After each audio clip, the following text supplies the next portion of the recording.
Stop being a baby. It's garbage to focus on anything other than the circus clown that he's supporting.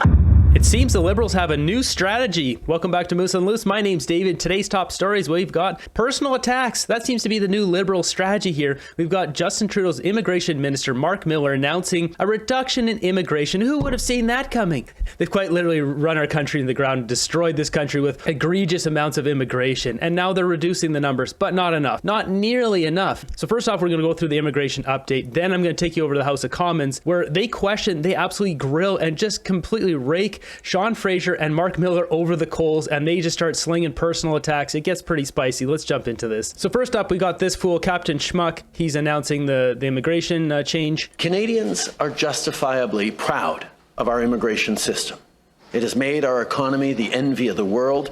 It's how we've built strong, diverse communities. It's how we've demonstrated that differences can and must be a source of strength, not a source of weakness for communities and society. Now, it is time to make the adjustments to stabilize the immigration system that we need and get it working right for Canadians for right now. Today, we're announcing that we will reduce the number of immigrants we bring in over the next 3 years, which will result in a pause in the population growth over the next 2 years.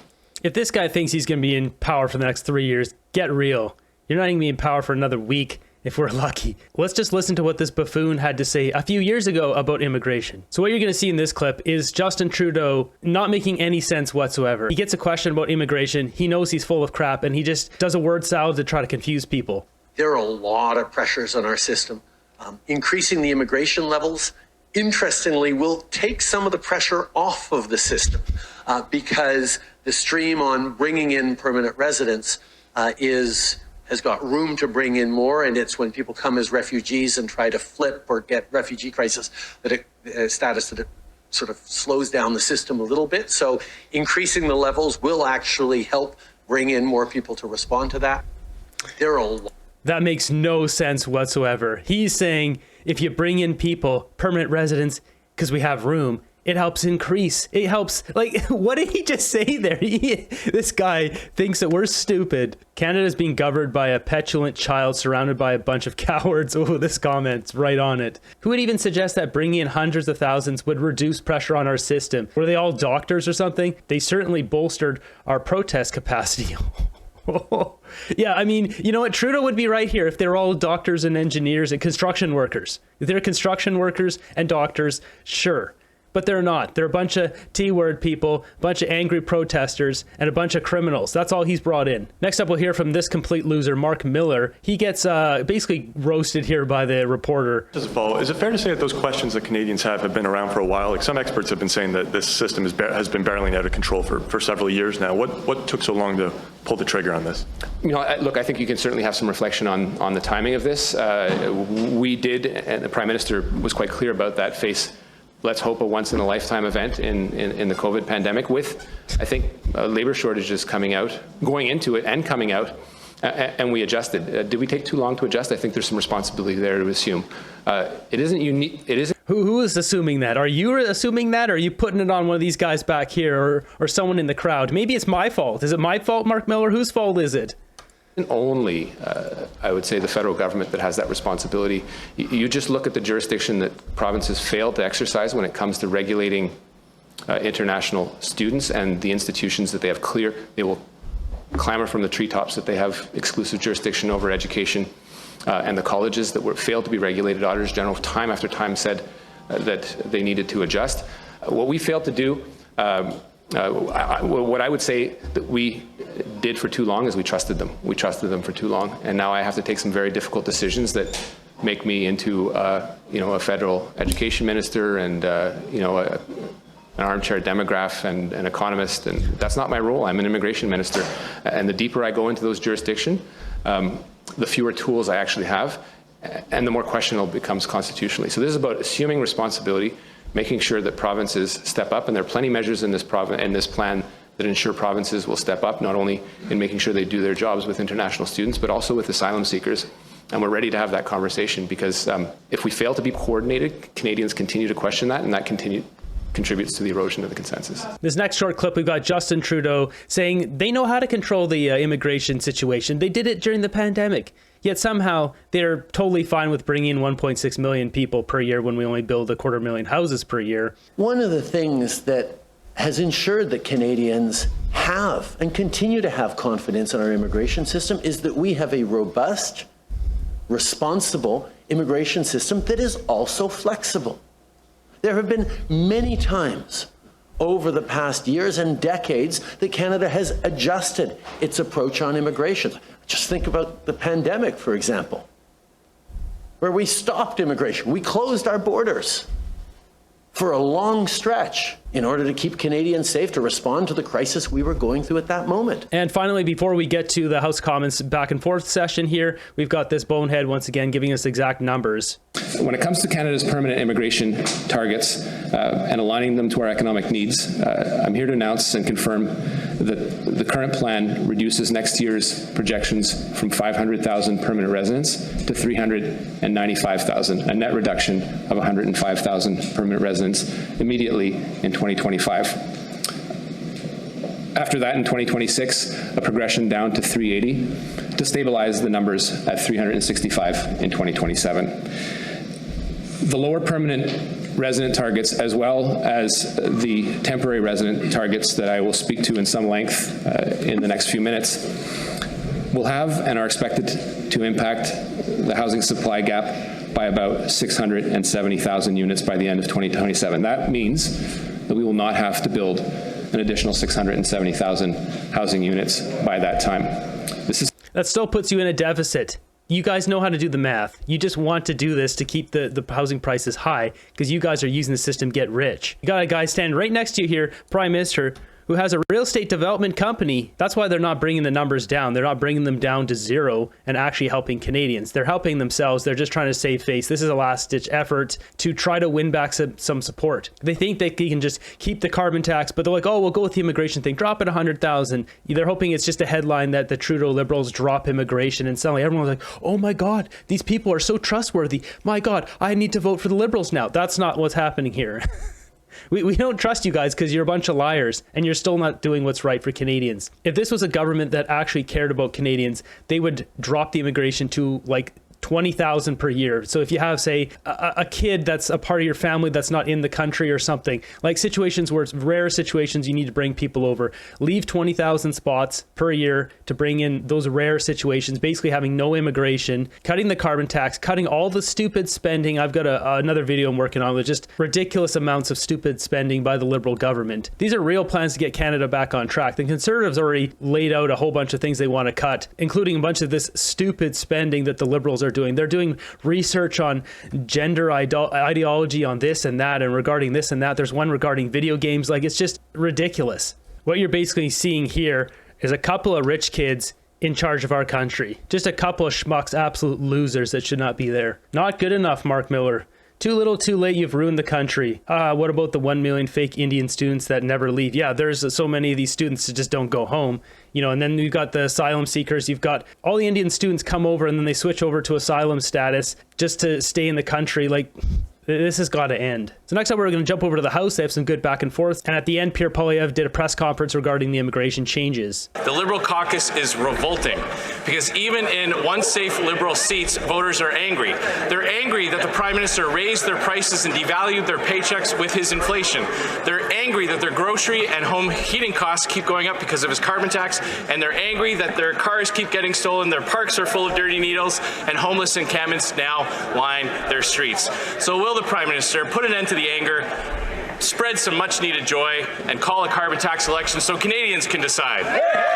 We know that Canadians have had a tough couple of years as a result of the rising cost of living and global inflation, but Canadian households are right. Rising cost of living, global inflation. It's not this idiot who lost 1 million people. No, it's not this idiot. Trudeau has the worst people in the government here. To ask who is actually fighting for them. I can tell you it's not Conservative caucus members who don't want to forgive interest on student loans. It's not the Conservative leader who wants to take away the Canada Child Benefit. And if you don't believe me, look at at his voting record. It's not the Conservative caucus members who want to make sure that Canadian women don't have access to free birth control. Mr. Speaker, in the next election, people are going to ask themselves, do they want a Liberal government who cares about them or a Conservative leader who cares about himself?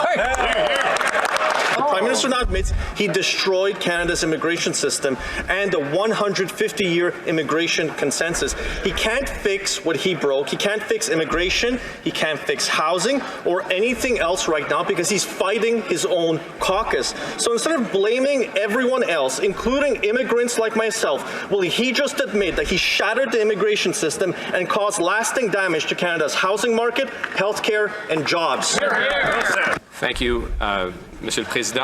Look, I was flabbergasted to hear the Leader of the Opposition's answer today, the most immature answer on immigration that I've ever heard. He's late to the game. He's so late to the game on this, he hasn't even come up with a slogan yet. So when he comes up with a slogan, perhaps we'll take the chance to respond. But what we propose is a plan for controlled migration. We're proud of it. It serves Canadians well. Yeah, Canadians don't find that very funny, man. This is Crab Park in downtown Vancouver. I wonder if Marc Miller would go there with that chuckle and see if these people think that's very funny. I don't think they'd find that very funny. 10 years ago, I used to work in this building right here. And this park, it didn't have a single tent. Now, there was a couple zombies roaming around there. You would have one or two zombies just kind of lurking around, maybe some guy sleeping under a tree. But there wasn't a single tarp, a single tent. These are people who are out here living. So this is where this park is right here. And if we look on Google Maps, you can see it looks exactly like that. But this is an updated image. I mean, this is appalling. Look how packed this is. Like, there's a kid's playground here. This is just packed to the gills with people living here. Now, if we go into historical images, which is what I've got here, it shows the dates. And if we slide it back, we can see the progression of this park. So we're now in 2022. Oh, look at that. 2021. There's nothing going on here. Now, I worked in this building over here in 2015, but you can see this is what it used to look like. Not a single tent anywhere. You know, you fast forward to today, and that's what we have. Trudeau's Canada, folks. It's rich coming from that particular minister who called 24 Liberal MPs garbage because they're looking after their own careers and worried they're not going to make it. They're not going to be here after the next election because their own constituents are going to send them to the unemployment line. Now, this Prime Minister is reckless, and he even said it himself. He didn't get it right. He said it during his own press conference. He didn't get it right on immigration. He didn't get it right on housing. He can't get it right on the carbon tax. So, will the Prime Minister just admit that his flip-flop has destroyed the immigration system and accept his own personal failure? Mr. Speaker, is that it's garbage to focus on anything other than the circus clown that he's supporting. Whoa, unparliamentary language. This seems pretty funny by Patty Haiju here. Toss him out. He needs to be thrown out for that. Throw him out.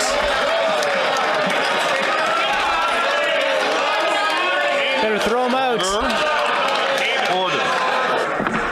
Mr. Speaker, I withdraw the comment. Oh. Look at him, so smug. He's just like Trudeau, those couple of rich kids. These guys are just disgraceful Canadians. Thank you. After 9 years of the NDP Liberals, taxes are up, costs are up, crime is up, and chaos in our immigration system is also up. Right. The Liberal NDP government has broken our world-class immigration system with their reckless policies. And today's immigration flip-flop is a massive admission of their own failures. The Prime Minister said that he didn't get the balance quite right. That's an understatement. That is clearly obvious with the state of our country today. Exactly. So will the Prime Minister admit that he broke Canada's consensus on immigration and call a carbon tax election now? Yeah. Put forward a plan instead of slogans. I haven't even heard the slogan on this because he's been so delinquent on coming up with any valid points to be made on the immigration system, consensus of which is challenged. Let's hear him. Let's hear his plan.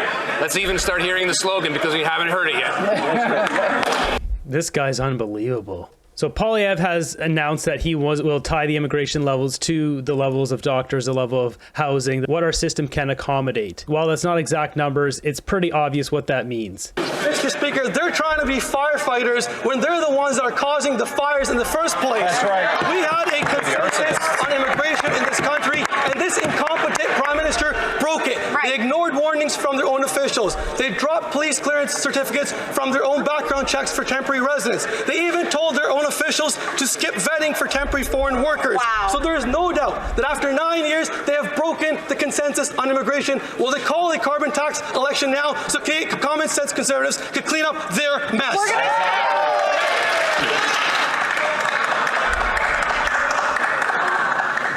Mr. Speaker, if the member opposite thinks that security certificates from the Modi government are reliable, he needs a little clearance too on top of his leader, who should probably get a better briefing on the national security of this country. Get the clearance, get the briefing, stop being a baby, and be responsible. Stop being a baby, huh? How about Trudeau releasing those documents, the SDTC documents? You guys can all go to jail where you belong, bunch of cowards. Kick him out. He needs to be kicked out. So what's interesting about Marc Miller here is he grew up with a silver spoon in his mouth, just like Justin Trudeau. He doesn't know how to take responsibility for anything, accountability. He obviously didn't learn the skills to take criticism and then better himself. So what you're seeing here is him lashing out because he's getting criticized nationally. We got Pierre Poilievre, in his press conference, which you'll see here soon, as well as just Canadians, me, all other people around the world, who have voices to other people, making fun of this idiot. And he doesn't know how to handle it because he never was taught how to do that because he's a spoiled rich kid. So next up, we got Melissa Lantsman, who absolutely destroys Sean Fraser. This is a beauty. Member from Thornhill. The former immigration minister and the MP from Central Nova oversaw population growth in this country of 200% over the past several years. He lost track of the people that he let in. Worse, he saw international students living in homeless shelters or with 14 roommates in a basement, all while he ignored his department's advice on it was too much and too fast. Watching the impact of these failed policies on housing, the Prime Minister said, "That's my guy for housing." Why did the Prime Minister promote this guy instead of firing him? The Honourable Minister for Housing, Infrastructure and Communities. Speaker, the opposition would like to distract from the issues that actually matter most to Canadians. They focus these days on caucus unity. I would actually point out she sits just a few seats down from a colleague who just a few years ago she criticized for casting aspersions on the LGBTQ2+ community. When it comes, Are you kidding me? She criticized another conservative years ago?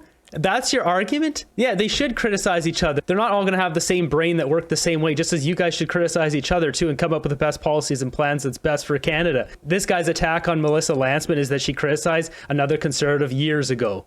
the work that we're actually doing to get the homes built, we are doing everything we can to build more affordable housing. When their leader was actually in the position of housing minister, he got only 6 affordable housing units built across the entire country. We're going to focus on what matters to Canadians, not the distractions that they try to put on the floor of the House of Commons. The honourable member from Thornhill. 195,000 was the number, and that's a number that minister would only dream of building because some people fail upwards. Even Canada's current immigration minister said, quote, "It's really a system that has gotten out of control." He was talking about the same immigration system controlled by the new housing guy who lost track of the people who he let in and is now laughably in charge of fueling the housing crisis that the Prime Minister created. The Prime Minister can't possibly fix housing or immigration or anything else because he's fighting his own caucus. So if the Prime Minister won't fire this guy, will he resign in disgrace? The honourable minister. The amount of people that Sean Fraser lost, like a million people. He's just like, I don't know where they went. And then he lost that job, the immigration job. So they made him housing minister instead. Mr. Speaker, my feelings. Look, they're going to be disappointed to know that I spend no time or energy thinking about the insults they hurl at me. What concerns me is the insults that they hurl at Canadians. But I do have news for the honourable member because she stated a fact that needs to be dispelled. 6 is the number of affordable housing units that the government helped build. They're trying to take credit for the number of homes that Canadians build. But Mr. Speaker, here's the kicker, and I've got news. That number, if we accept it as the right metric, is the worst record of any housing minister in the last 10 years. If they want a prize for their leaders' efforts, it's a prize for biggest loser. Oh, biggest loser. Are we talking about this Sean Fraser? Is this what we're talking about? Biggest loser? He's unbelievable to have the audacity to say anything. And just a few notes about the 195,000 or 6 houses. The government isn't really supposed to be building houses. That's not really the government's role. The government's role is to make construction cheap in Canada so builders can build houses. I haven't dug into those numbers. I'm going to here, but I would assume that it's probably right that the government only built 6 houses And those 195,000 is built by the builders. But how many houses has Trudeau actually built, the Trudeau Liberal government? Probably none. So the fact that we have this is a result of Sean Fraser's policies. So they want to fling those numbers around. Maybe they should just take a walk down here to Crab Park here in Vancouver and see what's really going on. This is disgraceful. This is not just a couple of junkies. This is people who can't afford to live in Canada. This is where they're living now. You can see different houses here. 1, 2, 3, 4, 5, 6, 7, 8, 9, 10, 11. There's probably 40 people living here. And it's just become a ragtag mess of stuff. People are just trying to get by. In Vancouver, you can struggle through the winter because we don't get minus 40 out here. We only get, minus 10 at most. So people can bundle up with sleeping bags and tarps and struggle through the winter. Meanwhile, we got this guy making $305,000 a year with smug comments in the House of Commons while he's destroying lives, and you got idiots like this laughing their butts off.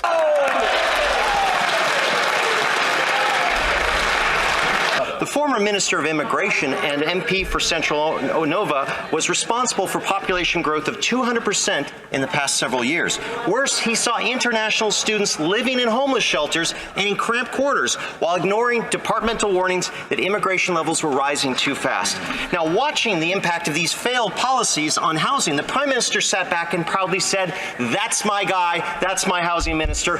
Why did the Prime Minister promote this minister? Instead of simply firing him, are the two of them waiting to get a pink slip from the Liberal caucus?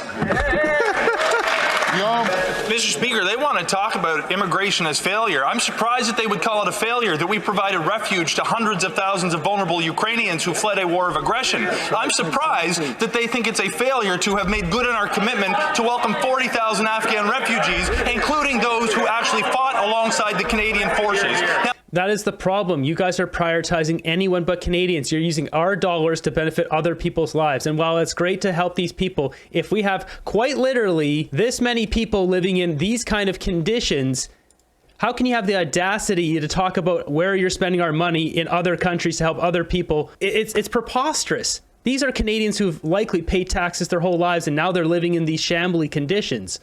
Now, I shouldn't be surprised, Mr. Speaker, because they have opposed our support for Ukraine at every step of the way. They campaign on a commitment to welcome precisely 0 Afghan refugees.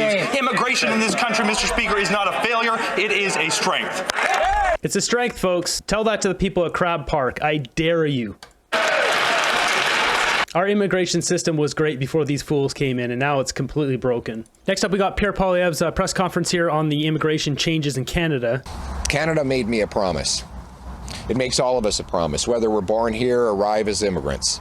If you work hard, you get a good life. That anyone from anywhere can do anything. That hard work gets a powerful paycheck that buys affordable food and homes in safe neighborhoods.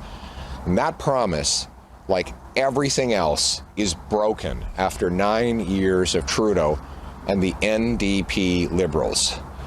Most of all, he broke our immigration system. Today's immigration flip-flop is a massive admission of failure by Justin Trudeau, an admission that he's not worth the cost or the corruption.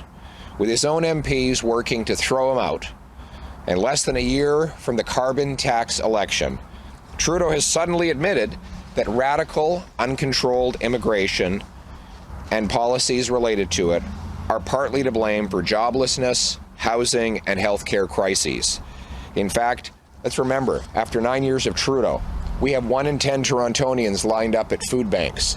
We have 1,400 homeless encampments across the province of Ontario. 2 million Canadians have to go to a food bank every month. Scurvy is making a comeback. We have the worst economy in the G7. Everything is broken. And his immigration minister admits that that immigration is out of control after 9 years of Liberal policies. They increased population growth by 200% over the last several years alone. Now, Trudeau called anyone who disagreed with these radical policies racist. Now he's the one cutting immigration to pull back on the disastrous mistakes that he made. But worst, he destroyed the best immigration system in the world. A system that had a common sense consensus of conservatives and liberals for 150 years. Immigration was not even controversial before Trudeau came along. How did he do it? He left Roxham Road open for a year after President Biden offered to close it. He removed the visa requirement for Mexico, which caused an explosion of false and fraudulent refugee claims. And he allowed rampant fraud and abuse in the international student program, which has seen as many as 26 kids living in one Brampton basement and countless losing their lives to drugs, gangs, and other chaos on our streets, sent back in body bags to countries like India. He allowed ISIS terrorists into Canada, who then went on to try and attack Jews and other Canadian citizens. He's presided over a 251% increase in police-reported hate crimes. None of these decisions, by the way, were designed to bring workers to help with the COVID labor shortage, because none of those programs are labor programs. Roxham Road is not a labor program. Refugee claimants are not part of a labor program. International students are not supposed to be for labor, but for study. So this excuse is total nonsense. Trudeau's last-minute pre-election reversal cannot be believed. He can't fix the immigration system that he broke. And he now says he's going to cap immigration. Well, what else has he said he's going to cap? He said 6 months ago he was going to cap the number of temporary residents in this country to 5% of our population. Since that time, it's gone up to 7.3%. He said he'd cap the carbon tax at 11 cents a liter. Now it's 17 cents, and he plans to quadruple it to 61 cents. He said he'd cap this year's deficit at $40 billion. It's already $47 billion just 6 months later. You can't believe anything he says, especially when he's claiming that he will fix what he broke. Common sense conservatives will fix what Trudeau and the NDP Liberals broke. We will restore the best immigration system in the world. We will stop the illegal arrival of false refugee claimants by securing our borders, our ports, and our airports. We will end the abuse in the temporary foreign worker program, the international student program, and the refugee program. Terrible, because those students are getting taken advantage of. It makes our country look bad, let alone all the asylum seekers taking advantage of that program and then end up being T-word people that try to go down to America where they couldn't get in, but they get into Canada. So now we're like this gateway country for all these bad people to attack America. Then that hurts our relations with our southern border there, you know, the most powerful country in the world. The ripple effects of what Trudeau have done here is catastrophic to our country. We will cap population growth so that it is always below the growth in housing, healthcare, and jobs. And we will, speaking of healthcare, we've got 20,000 immigrant doctors, 32,000 immigrant nurses in Canada today who cannot work because they can't get a license. We will create, in the professions, what we did as a country in the trades 7 decades ago. We will create a national licensing standard. Provinces can voluntarily adopt a blue seal, so immigrant doctors and nurses can take a test, prove they're qualified, and get to work reducing those wait times in our hospitals. We will screen people coming in to keep terrorists and criminals out and allow law-abiding people into our country. And when they get here, they will see that the Canadian promise is restored. A promise that anyone from anywhere can do anything. The news, especially the woke left news, likes to attack Poilievre like he's got no policies, but he's laid out so much already, let alone there isn't an announced election yet. So the fact he's already laid out all this and it's giving so much hope to Canadians right now. And then just look in the opposite of this situation where you got Justin Trudeau, who offers no hope to anyone. When's the last time you've heard him give a passionate speech trying to rally up his supporters? The guy's just got corruption and scandals and excuses. Now, to round out this episode, we got a couple petitions I want to run by you guys here. These will both be linked up down below. We've got this one, E4956.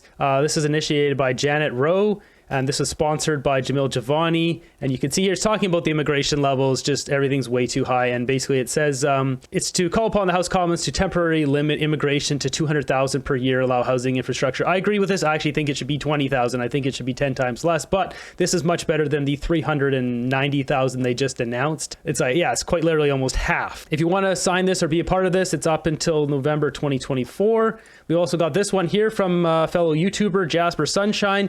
He's got this one. Call upon the House Commons to remove the Speaker of the House Commons discretion to be able to disable the House microphone and require an unanimous consent of all party leaders in the House to disable the microphone. Fergus is always muting the microphone to either kind of squelch the roaring support you hear on the Conservative bench, or to just, I don't know, there's secret conversations. He's always using it to benefit the Liberals. It's a way for him to change the mood of what's going on in the House of Commons. By muting it, you're getting rid of all the chants, the cheers, all of that stuff. And really, Canadians deserve to hear everything that's going on. So if you want to sign this one, it's sponsored by Todd Doherty from Prince George here. This was up until December 22nd. That's going to wrap up this episode. It's disgraceful. Marc Miller and Sean Fraser, these are two of the worst people that have ever gotten in Canadian government. Along with Justin Trudeau. Chrystia Freeland, I think that would round out the top four. And Karina Gould, that would be the top five, I'd say. And at least in recent history, maybe you dig through the weeds, you can add a couple cronies from back in the day. But these people just laugh and snicker about suffering in Canada, and then they brag about, we brought in all these people from Afghanistan, we're bringing these people from Gaza, from Ukraine. Meanwhile, all these people show up, they end up getting paid $40,000, $50,000, $60,000 a year just to be here to buy furniture. They haven't paid $1 in taxes. Canadians are living in tents. It's disgraceful. Canada could be the richest country on earth, and it should be set up where we have so much prosperity that everyone gets free dental, everyone gets free education, university, and we have all this extra money. Then start helping all these other people. There's just not enough money in the world to help everyone, but we should help our people first who have been paying taxes. Seems like common sense. Then again, the Liberal Party of Canada doesn't give a crap about Canadians. All they care about is lacing their own pockets with our cash.